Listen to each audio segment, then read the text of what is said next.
Hey guys, welcome back to this channel. In this video, I'll be showing you guys how you can create Ducky Momo on Dress to Impress.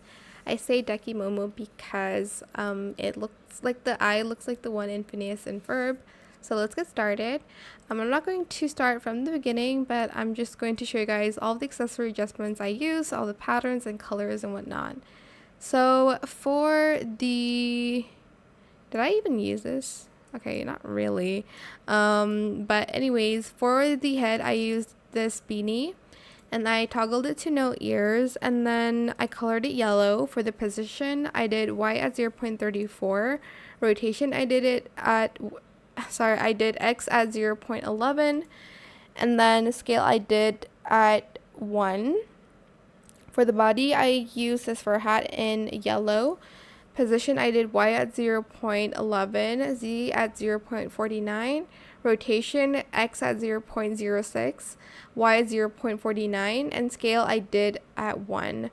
For the eyes, I used this headband and I colored it using this pattern for the first toggle. The second one, I did color it black.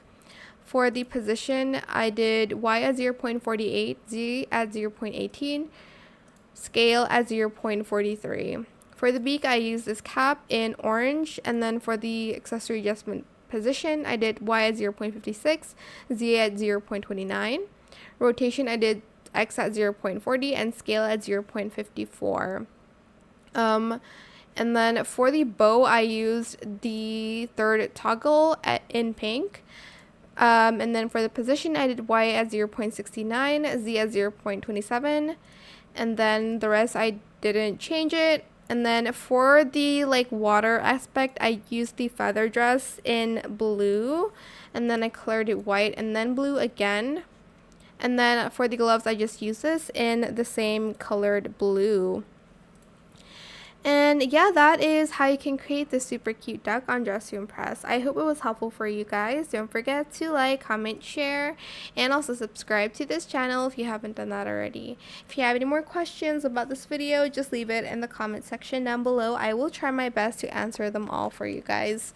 And if you found this video helpful, please click the thanks button as well. That is it. Thank you so much for watching. Bye.